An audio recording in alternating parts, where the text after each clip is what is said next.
My name is Sienna Whitmore. I'm 22 years old, and the day my family finally asked me to give up my future for my sister's convenience, it didn't begin with shouting. It began with a tone. That calm parental tone people use when they've already made a decision about your life and are only inviting you into the room so you can pretend you were consulted. So here's the thing about being the reliable daughter in a family that treats reliability like a public utility. Nobody thanks the electricity for keeping the lights on. They only notice it when it stops. And by the time they do, they're usually angry at the dark. For as long as I can remember, I was the one who made things easier. I didn't ask for much. I didn't take up much space. I learned early that in my family, the fastest way to become forgettable was to need something at the wrong time. So I became the girl who didn't need much, the girl who adapted, the girl who helped, the girl who stayed useful enough to remain in the picture, even if I was never really centered in it. My older sister, Brielle, was the opposite. She was 25, married to her high school sweetheart, Gavin, with two small kids and the kind of effortless glow my parents always described as special. Brielle didn't just enter rooms. She arrived in them. She laughed loudly, told stories like she was performing them, drew sympathy and praise from people the way some people draw breath. My parents loved to say they loved us equally. But equality in my house was one of those ideas that sounded beautiful from far away and completely collapsed up close. Brielle had been the center of everything since before I understood what a center was. Cheer captain, homecoming queen, the daughter who married young, gave my parents grandchildren early, and checked every box on the quiet fantasy they had for womanhood. In their eyes, she was warm, social, glowing, fertile, accomplished in the domestic way they knew how to celebrate. She was proof they had done something right. I was the quieter one, the one in oversized sweatshirts with highlighters tucked into my notebooks, the one who stayed in her room working through practice questions while Brielle was downstairs being admired for stories that somehow always ended with someone helping her. I was a third-year finance student, scholarship student, the kind of student professors remembered because I showed up to office hours with actual questions and listened like the answer might save my life. Because in a way, it would. Without my scholarship, I couldn't stay in school. Without school, I couldn't finish my degree. Without my degree, I'd be exactly where my family had always seemed to assume I belonged. Near enough to be useful, small enough to be interrupted, and dependent enough to never really leave. Nobody in my house ever said those words out loud. They didn't have to. You can tell a lot about what people believe by what they celebrate in one child and minimize in another. When Brielle got married at 22, my parents turned it into a 3-day production. Professional photos, custom floral arch, my mother crying into folded napkins like royalty was being crowned. When I got into university on a scholarship I'd fought for through 3 years of grades, applications, essays, interviews, and silent exhaustion, my dad nodded once and said, "Good. Keep it up." Then he turned back to the television. That was my family in one frame. Her milestones were events. Mine were administrative. I'm telling you this because what happened 3 weeks ago didn't come out of nowhere. It wasn't one bad night. It wasn't one unreasonable request. It was the final, unmistakable proof that in my family, love was not something freely given. It was something distributed according to usefulness, timing, and loyalty to a system built around Brielle's needs. The pattern had always been the same. Brielle needed something. My parents volunteered me before asking, and when I hesitated, the room shifted around me until hesitation itself became the offense. If I pushed back, I was selfish. If I asked questions, I was dramatic. If I tried to protect my own plans, I was suddenly cold, difficult, ungrateful. After enough years of that, you stop arguing because arguing requires energy, and energy starts to feel expensive when nobody around you plans to be fair. So most of the time I said yes. Yes to picking up groceries. Yes to watching the kids. Yes to changing dinners, canceling plans, staying home, helping out, smoothing things over, being mature. Yes until yes started sounding like a locked door. It started on a Tuesday. I remember because Tuesdays were brutal. Classes from 9 in the morning until 4 in the afternoon, then study group until 7, then home to review for my corporate finance final on Monday. That exam was worth 40% of my grade. 40. Not 10, not some throwaway quiz I could make up later.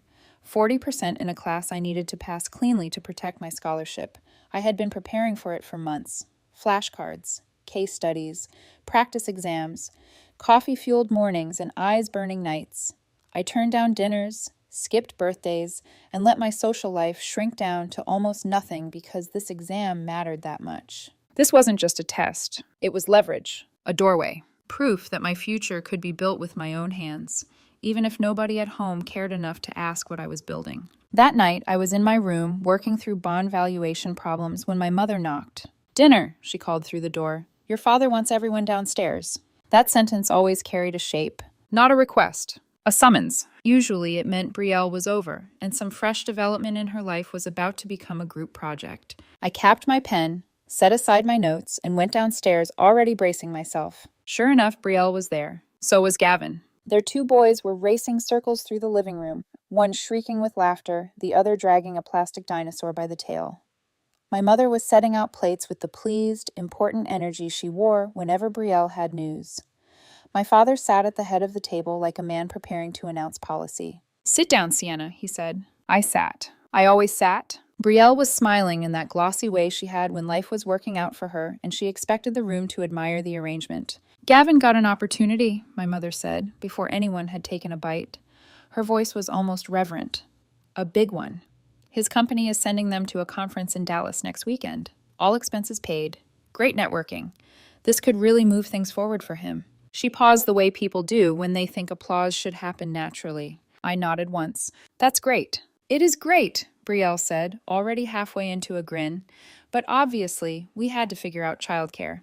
There it was, the real subject. I looked down at my plate for 1 second. Not because I was surprised, but because I wanted a moment to arrange my face before anyone saw what crossed it. My parents had a dinner with the Langleys next weekend. Brielle and Gavin had this conference. Her regular sitter was unavailable. Their friends were busy, which meant the loose thread at the edge of everyone's plans was me. My father leaned forward. "So we were thinking you could stay here with the boys for the weekend." Not asking. Again. Saying it in that easy tone that made refusal sound rude before it even existed. I set my fork down carefully. "Next weekend?" Brielle nodded. "Friday afternoon through Monday." Monday. My exam was Monday morning. The room suddenly felt hotter than it had a second ago. "I have my corporate finance final Monday," I said. "The one I told you about. It's worth 40% of my grade. I need the weekend to study." Brielle laughed. Not a tiny laugh she could pretend slipped out. A real one. Open, dismissive, sharp enough to make the boys pause in the next room and glance toward the table. "Oh my God," she said, turning to our parents with that amused look she always used when she wanted them on her side before I could finish a sentence. "She's doing that thing again." "What thing?" I asked quietly. She smiled without warmth, acting like she's the only person in the world with responsibilities. My mother gave her a small, indulgent smile. My father didn't even look at me when he spoke. "It's one weekend. It's the weekend before the biggest exam of my semester. You can study after the kids go to bed." I stared at him. I wanted to ask if he had heard anything I just said. I wanted to ask why every plan in my life was always treated like soft clay while Brielle's plans arrived already hardened into fact. I wanted to ask why my future was always the most flexible thing in the room. Instead, I said, "This exam affects my scholarship." Brielle waved that away with one hand. "You're always so dramatic about school." Dramatic. The word landed exactly where she meant it to. Not because I believed her. Because that word had been used on me for years, anytime I tried to describe something that mattered to me in a room full of people who had already decided it didn't. My father finally looked at me then. Family first look. Authority look.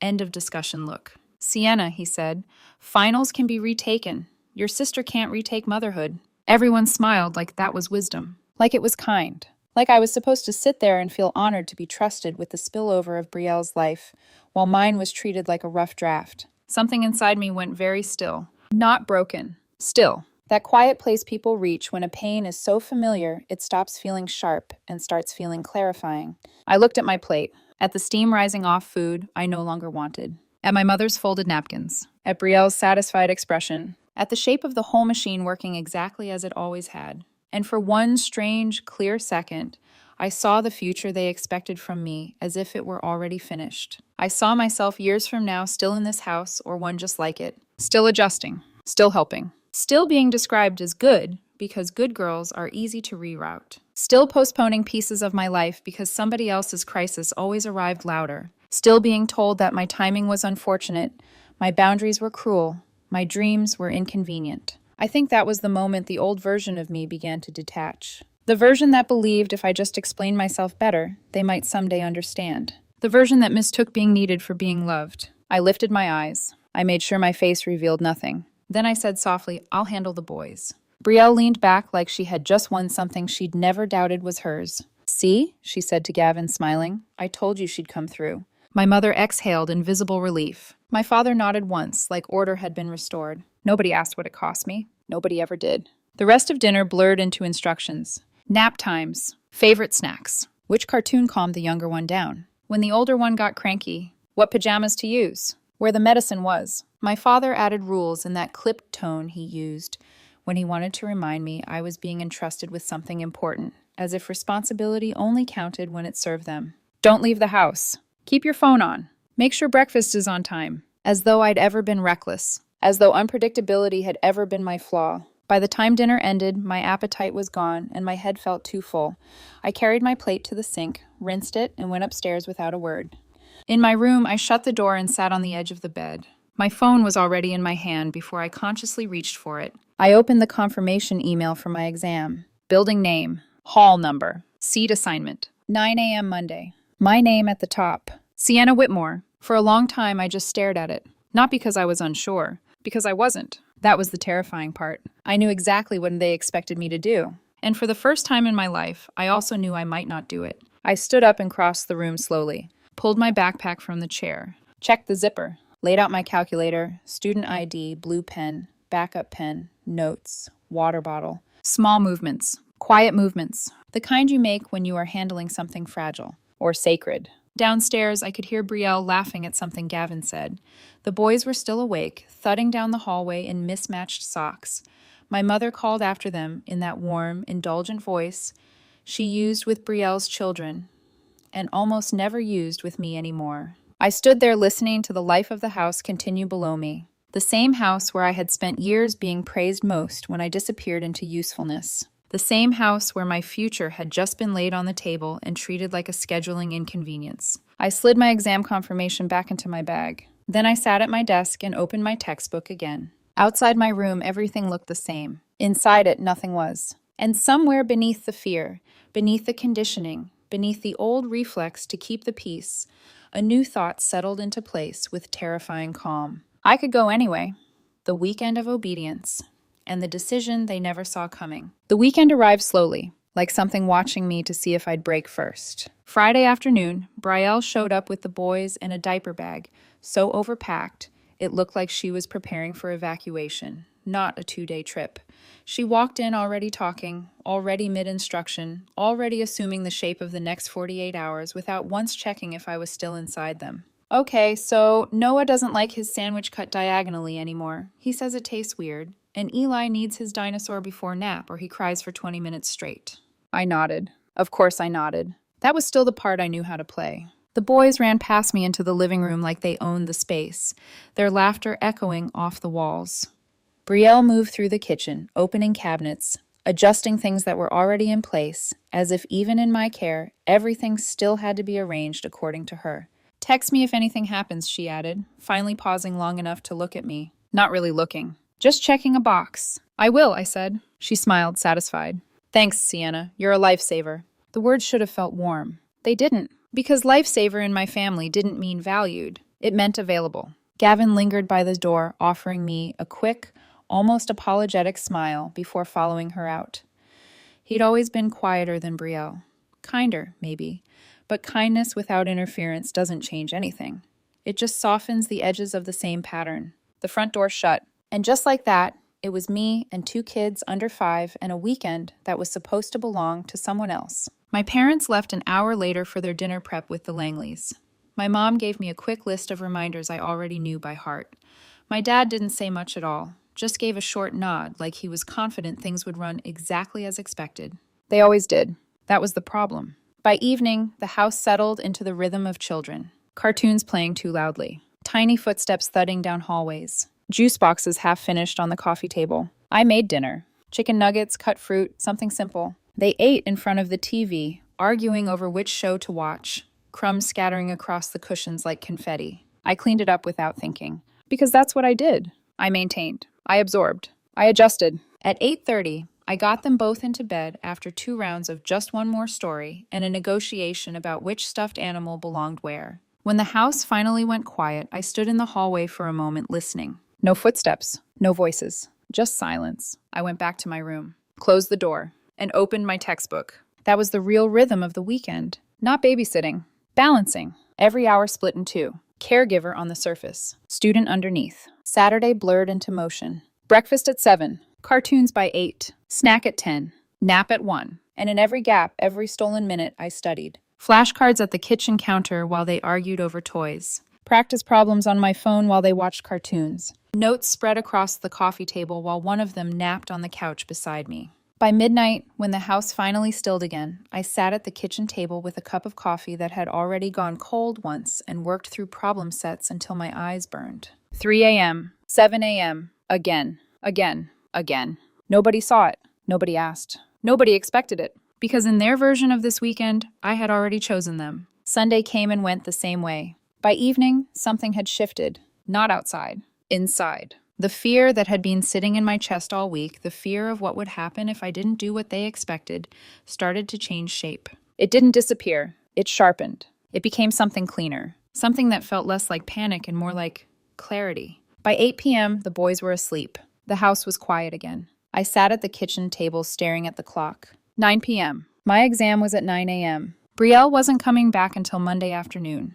which meant, in their minds, there was no version of tomorrow where I left this house. No version where I chose anything other than what I had already agreed to. That was the assumption. That was always the assumption. I leaned back in the chair and closed my eyes. For a second, I let myself imagine it. The version where I stayed. Monday morning. The boys waking up. Cereal poured. Cartoons on. My phone lighting up with classmates talking about the exam I wasn't taking. Emails from professors. A reschedule request. Excuses. Delays. And then what? Another compromise. Another adjustment. Another quiet erasure of something that had my name on it. I opened my eyes. Looked at the clock again. 9:07 p.m. The thought came back, clearer this time. I could go anyway. My heart started beating faster. Not wildly. Steadily. Like something aligning instead of breaking. I stood up and walked to my room. Pulled out my backpack. Checked everything again. Calculator. Student ID. Pens. Notes. Everything exactly where it needed to be. Then I paused. Because there was one problem left. The boys. I couldn't leave them alone. I wouldn't. That wasn't who I was. And that's when I thought of her. Mrs. Patterson. She lived 2 houses down. 73. Retired.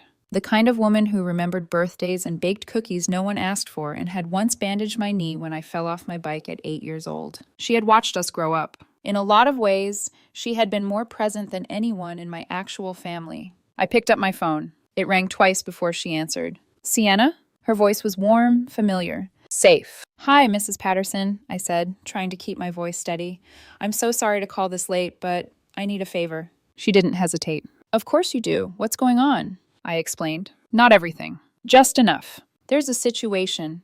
I need to step out in the morning. Could you come by for a few hours? Just to be with the boys until I get back? Silence for half a second. Then, what time? Relief hit so fast it almost made me dizzy. 7:30? I'll be there at 7:15, she said. Don't worry about a thing. My throat tightened.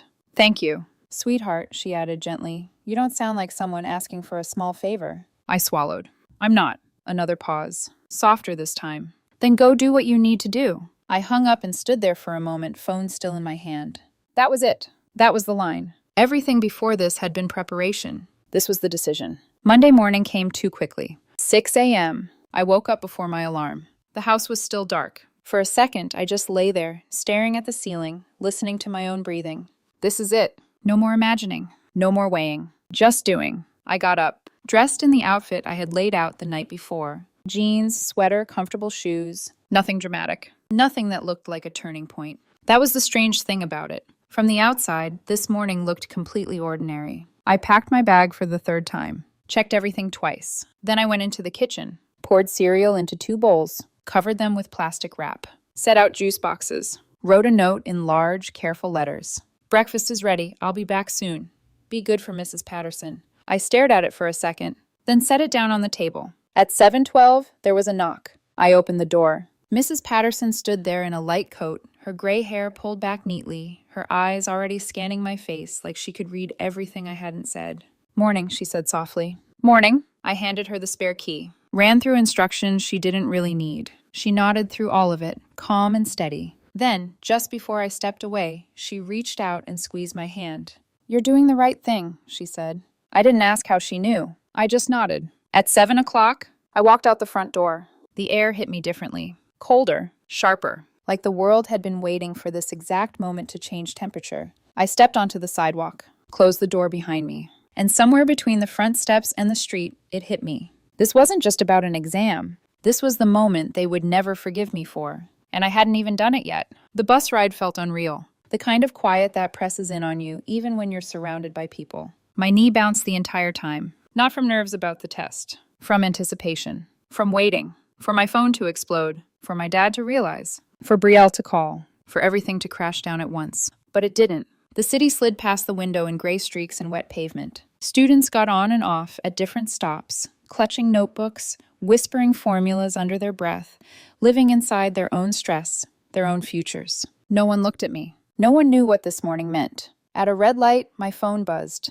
My stomach dropped. "Dad, where are you?" Another buzz. "Dad, the boys are asking for breakfast." Another. "Dad, Mrs. Patterson says you left. What's going on?" Then, "Dad, don't do this, Sienna." My throat tightened, but my hand stayed steady. I didn't type anything. Not yet, because there was nothing I could say that would make them understand. And for the first time in my life, I wasn't trying to. When the bus stopped near campus, I stepped off into air that smelled like rain and coffee and something electric. Alive. I walked toward the exam building with my bag slung over my shoulder and my heart beating like it was trying to keep pace with something bigger than fear. Inside, the hallway buzzed. Students everywhere, notes in hand, voices low and urgent. That shared, anxious energy of people about to prove something. I found my seat. Third row. Middle. Exactly where I had imagined it. My phone lit up again. "Mom, your sister is in tears." "Mom, how could you leave them like that?" "Mom, this isn't who we raised." I stared at the screen. Not because I believed her.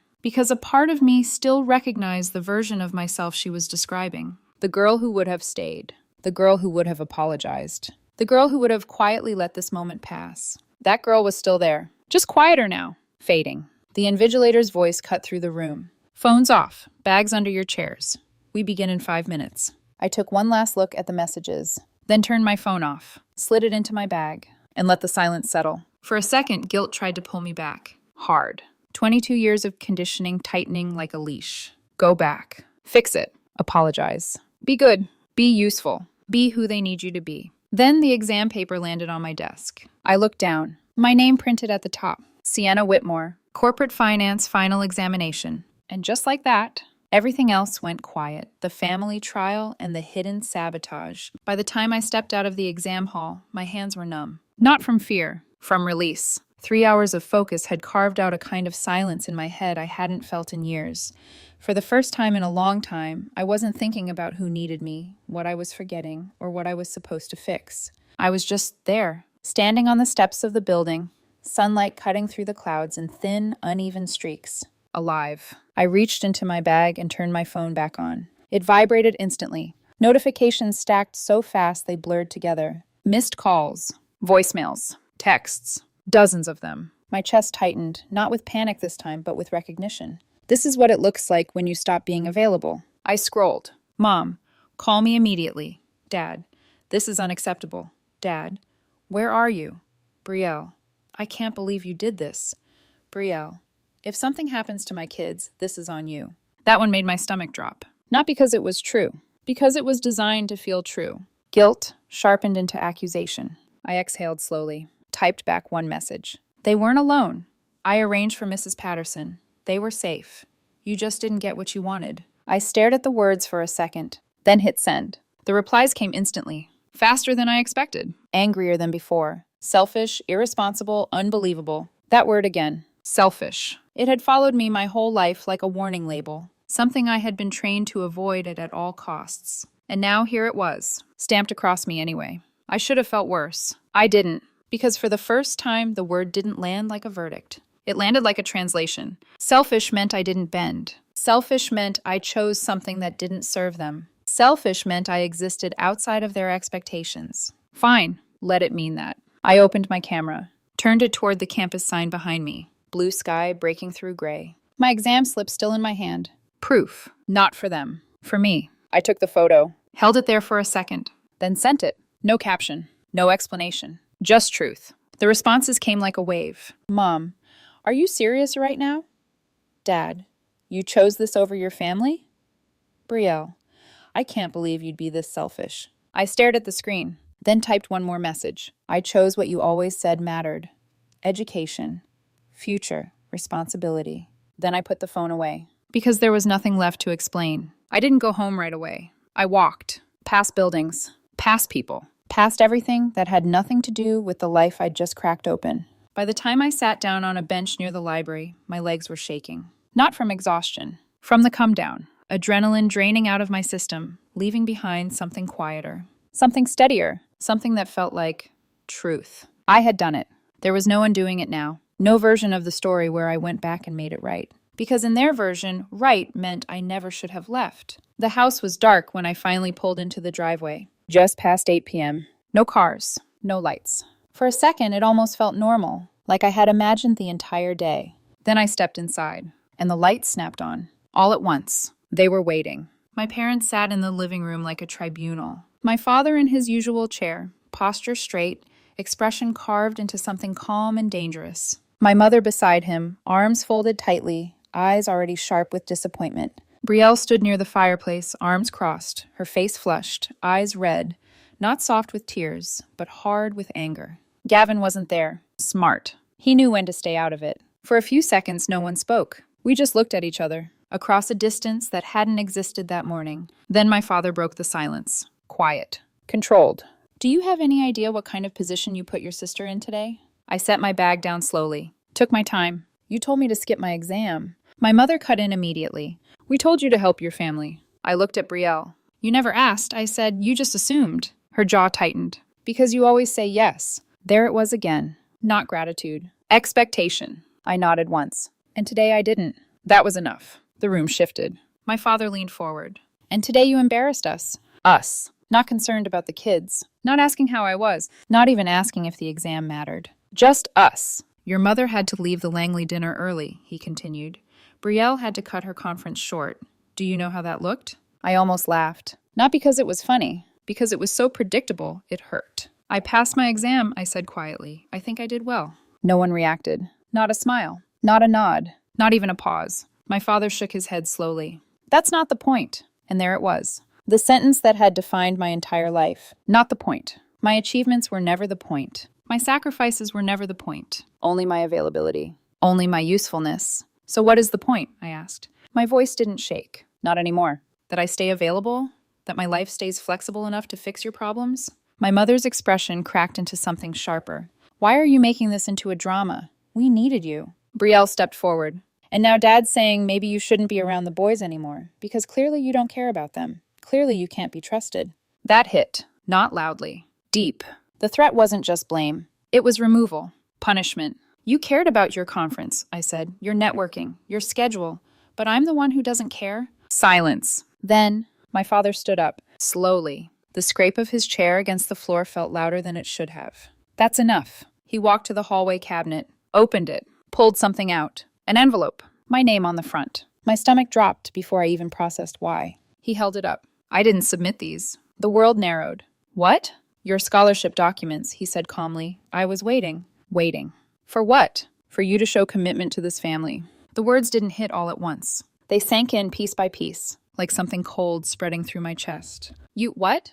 I wanted to make sure you understood priorities, he continued, before we invested in your future. Invested. Like my life was a transaction. Like my education was something he owned. Something he could delay. Control. Leverage. Every moment I had spent wondering why the financial aid office hadn't responded. Every time I had assumed it was processing delays. Every time I had trusted that it was handled. It hadn't been. It had been sitting in a cabinet, waiting for me to earn it. My hands started shaking. Not with fear, with rage. You used my future as leverage. My mother's voice came softer, almost pleading. We just wanted you to prioritize what matters. I stared at her, really looked. At the way she believed that. At the way they both did. You don't get to decide my life anymore. The room went still. My father's expression hardened. Then don't expect our support. There it was. The line. The ultimatum. Clean. Simple. Final. Don't expect this home. Don't expect anything from us. I looked at each of them, my parents, my sister, the people who had spent years shaping me into someone useful, manageable, compliant. And for the first time, I saw it clearly. This wasn't about babysitting. This wasn't about an exam. This was about ownership. And I was done being something they thought they owned. I stepped forward, took the envelope from his hand, held it tightly. Then I turned, walked upstairs, back straight, steps steady, didn't stop, didn't look back. Inside my room, I locked the door, and then I broke. Not loudly, not dramatically, just slid down against the door, breathing like I had just run miles instead of crossing a hallway. Tears came fast, hot, unstoppable. But beneath them, something else. Clarity. I crawled to my desk, opened my laptop with shaking hands, logged into my student portal, already knowing, already dreading. Application status incomplete, documents missing. My throat closed. Months of work, years of planning, held hostage in a drawer. I checked the deadline. Midnight. 3 hours. 3. I wiped my face with the back of my hand, opened the envelope, started scanning everything with my phone. Uploading, typing, filling out forms I thought were done months ago. Double-checking every field. Triple-checking names, dates, numbers. My hands moved fast. My brain faster. There was no space for fear now. Only action. Outside my door, I could hear Brielle's voice drifting upstairs. She's being dramatic. She always does this when she doesn't get her way. I almost laughed. Because for once, this wasn't about them. For once, I wasn't reacting. I was fighting. For my life. For something that actually belonged to me. The final confirmation screen loaded. Submission successful. I leaned forward, pressed my forehead against the desk. Please, I whispered, please let this be enough. My phone buzzed. Unknown number. I answered without thinking. Hello? Hi, this is campus housing, the voice said. We received your emergency accommodation request. We have availability starting tonight if you need it. Emergency, the word echoed. I hadn't meant to frame it that way, but maybe it was. Maybe it always had been. Yes, I said, my voice steadier than I felt. I need it. Leaving home, losing the illusion, choosing herself. I didn't pack everything, just what mattered. That was the first thing I realized as I stood in the middle of my room with a suitcase open on the bed and my backpack already full. For years, I had built my life quietly inside this house. Books, notes, clothes folded into drawers that had never really felt like mine. Little pieces of a future I was trying to grow in a place that kept trimming it down to size. And now, I was deciding what came with me. What stayed behind? What belonged to the version of me that had survived here? And what belonged to the version that was about to leave? I moved fast, not because I was panicking, because if I slowed down, I might start thinking about what I was actually doing, which was leaving everything I had ever known. Not later, not someday. Tonight, I packed clothes first. Simple, practical, then my notebooks, laptop, chargers, the small things that made up the structure of my days. At the bottom of my drawer, I found an old photo. Me, 5 years old, sitting on my dad's lap at Christmas, smiling like I belonged there, like I was seen, like I didn't have to earn it. I stared at it for a second, then set it back down. Some things didn't come with me. Not anymore. When I opened my bedroom door, suitcase in one hand, backpack over my shoulder, the house felt different, quieter, heavier, like it knew something had shifted. My father was standing in the hallway, waiting. He looked at the suitcase, then at me. For the first time all night, there was something in his expression that wasn't control. It was surprise. You're really leaving? He asked. Not angry. Not yet. Confused. Like this outcome had never actually existed in his version of the story. I met his eyes. The same eyes I had spent years trying to impress, trying to earn something from. Anything. I already left, I said. My voice didn't shake. That just took me a while to realize. He stared at me like he didn't recognize the person standing in front of him. Maybe he didn't, because this version of me didn't wait for permission, didn't soften the truth, didn't offer comfort to people who had never offered it back. You're making a mistake, he said finally. There it was. The last attempt. Not concern. Control. I adjusted the strap of my backpack. Maybe, I said, but it's mine to make. I walked past him, didn't wait for another response, didn't turn around. Because if I did, I might hesitate. And hesitation was the one thing I couldn't afford anymore. The dorm hallway smelled like detergent and something unfamiliar. New. Doors lined both sides, some open, some closed. Laughter from one room, crying from another. Life happening in fragments behind thin walls. Nobody here knew me. Nobody expected anything from me. Nobody needed me to be anything other than whatever I decided to be. I stepped into my assigned room. Small, plain, a narrow bed, a desk, a window overlooking a parking lot. It wasn't impressive. It wasn't warm. It wasn't home. But it was mine. Really mine. I set my suitcase down, dropped my backpack on the bed, and for the first time all day, I let myself breathe. Deep, full, uninterrupted. The silence here felt different. Not heavy, not waiting, just open. Like space, like possibility. My phone lit up. Of course it did. I stared at it for a second before picking it up. Brielle. I almost didn't answer, but curiosity, or maybe closure. One. Hello? Her voice came through tight, controlled.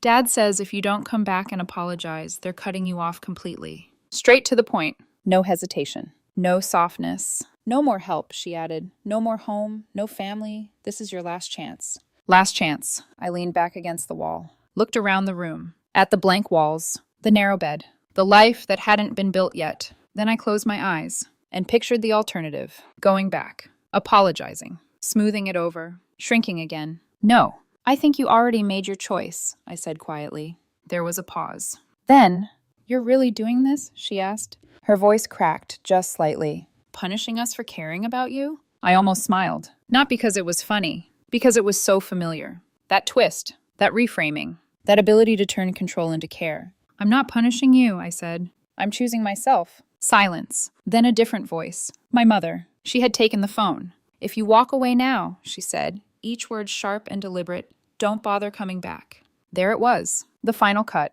Clean. No ambiguity. No calls, she continued. No help. No family. We're done. For a second, just one, I felt it. That old instinct. The pull. The fear of losing everything. But then something else moved through me. Quieter. Stronger. Relief. Because they thought this was punishment.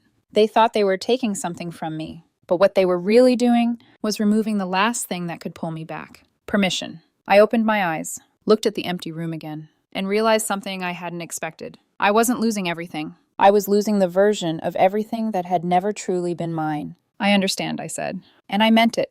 The line went dead. That night, I didn't unpack much. Just the essentials. Laptop on the desk, notebook beside it, phone charging. I sat on the bed and stared at the wall for a long time, letting it settle, letting everything settle. The exam, the confrontation, the truth about the scholarship, the leaving, the silence. It all felt unreal, like I had stepped out of one life and into another without a transition. No gradual shift, no preparation. Just cut. And here I was, alone, but not empty, not lost, just beginning. 2 weeks later, my phone rang while I was sitting in the campus coffee shop.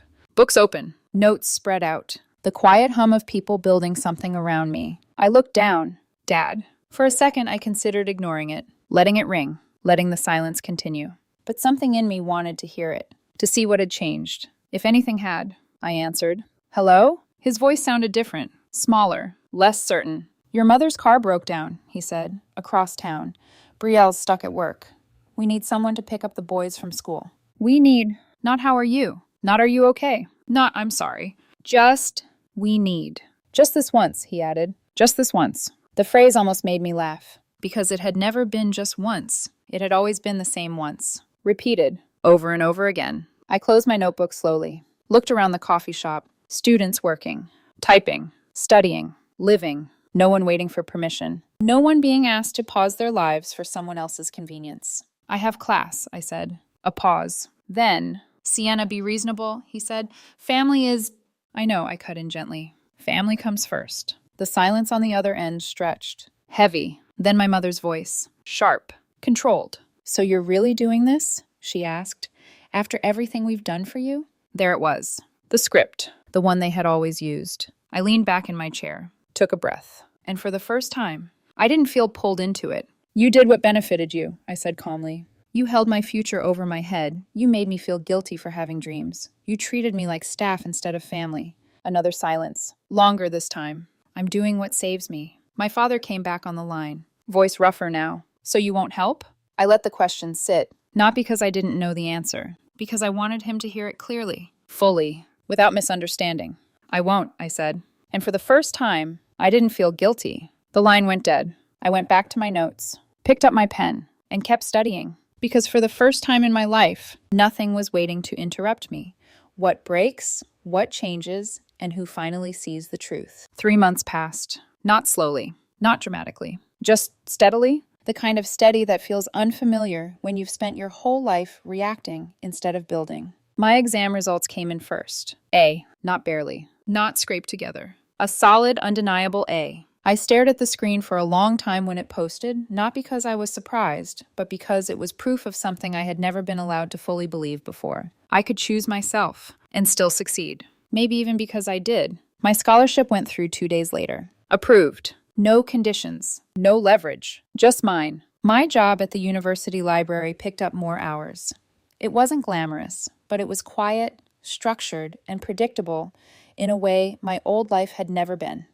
I shelved books, checked in returns, helped students find what they needed, and for once, helping didn't feel like erasing myself. It felt balanced. I moved out of the dorm and into a small apartment near campus by the end of the semester. Nothing fancy. Thin walls, a slightly crooked window frame, a kitchen barely big enough for one person. But every bill had my name on it. Every object in that space was there because I chose it. That mattered more than anything I had left behind. My family went silent. No calls. No texts. No birthdays. No holidays. Nothing. At first it felt loud, like something was missing, like I was waiting for the next demand that never came. Then, slowly, it started to feel like peace. Not perfect, not painless, but quiet in a way that didn't require me to shrink to maintain it. The first crack didn't come from me. It came from outside. I ran into Mrs. Patterson at the grocery store one afternoon. She hugged me the second she saw me. Tight, warm, the kind of hug that doesn't ask for anything in return.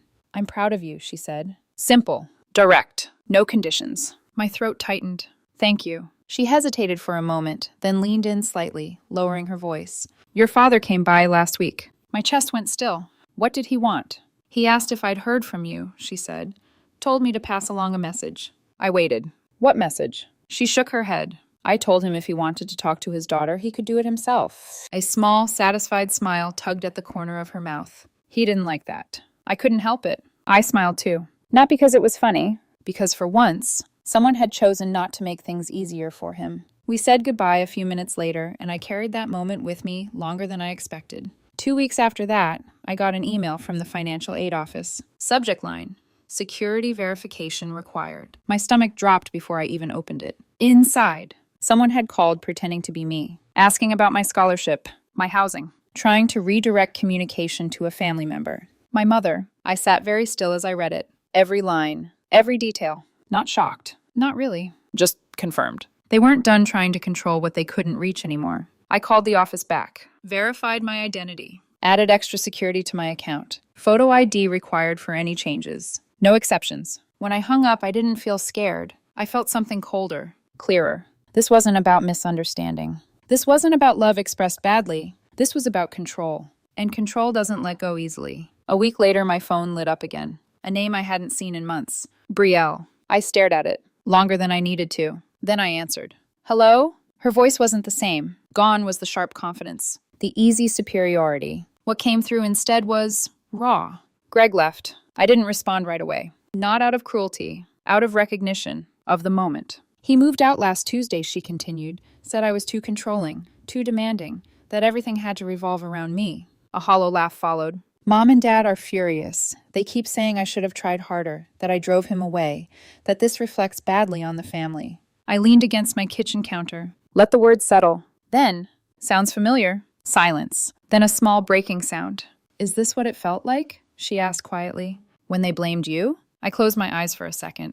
"Every day," I said, "for 22 years. She started crying then. Not loud. Not performative. Just real. "I didn't see it," she whispered. "I was so busy being their perfect daughter that I didn't realize what they were doing to you." "I know." Another pause. Then, "Can we meet?" she asked. "Please, I don't have anyone else I can talk to without them turning it into my fault." I thought about it. About everything. About who she had been to me. About who she might be now. And about the difference between helping someone out of obligation and choosing to show up because it no longer costs you everything. "There's a coffee shop on 5th and Main," I said finally. "Saturday, 2 o'clock, 1 hour. "Okay," she said quickly. "Thank you." I hung up. And for the first time, I wasn't bracing for what she would take from me. I was deciding what I was willing to give. She arrived 10 minutes early. I noticed her immediately. Because she didn't look like Brielle. Not the version I had known. No makeup. Hair pulled back loosely. Dark circles under her eyes. She looked human. We sat across from each other. For a moment, neither of us spoke. Then she exhaled. How do you do it? She asked. Do what? Survive without them, she said. Build something without falling apart. I picked up my coffee, took a slow sip. It's not easy, I said, but it's easier than staying. She nodded, like something clicked into place. Greg said something before he left, she said. He said I treat people like they exist to serve me, like their needs don't matter unless they match mine. Her eyes lifted to mine. That's what I did to you. Not a question. A statement. Yes. She swallowed hard. I'm sorry. The words hung between us. Not enough. But not nothing. I let the silence stretch for a moment. Then, apologies are a start, I said, but they don't fix anything on their own. She nodded quickly. I know. If you want a relationship with me, I continued, it has to be different. I'm not your backup plan. I'm not your babysitter. I'm not the person you call when things fall apart. I know, she said again. But this time, quieter, less certain. Do you? I asked. Because the second they forgive you, you might go right back to being who you were, and I won't. She shook her head. I don't think that's happening. A bitter smile crossed her face. Dad told me if I'd been a better wife, Greg wouldn't have left. Mom said I should call him and apologize, try to fix it. She let out a hollow laugh. For the family's reputation. I nodded slowly. Sounds about right. We talked for 2 hours. Not about the past. About what came next. She was looking for an apartment, talking to a lawyer, trying to understand who she was without Gavin, without our parents, without the pedestal she had spent her whole life standing on. When we stood to leave, she hesitated. You look different, she said. Happier. I thought about it, about everything that had changed. I am. She nodded. I want that. I met her eyes. Then stop waiting for permission. That night, I sat in my apartment with the window open. City noise drifting in. Soft. Distant. Normal. My phone buzzed. A message from Brielle. Dinner next week? I smiled slightly, then typed back. Yes. A few days later, a letter arrived. No return address. But I recognized the handwriting immediately. My mother. Inside. A single photo. Me, 5 years old, sitting on my father's lap at Christmas. On the back, in neat, careful script. We miss who you used to be. I stared at it for a long time, at the girl in the picture. The one who still believed love was something you earned by being good enough. Quiet enough, useful enough. Then I turned the photo over, slid it into a drawer, closed it. Because they didn't miss me. They missed the version of me that made their lives easier. And that version was gone. I picked up my phone, texted Brielle again, then set it down, looked around my apartment, at the life I had built. Small, imperfect, but mine. Maybe I couldn't change my parents. Maybe they would never understand. But Brielle might. And helping someone else see the same cage I had escaped? That felt like something close to justice. Not loud, not dramatic, just real, just enough.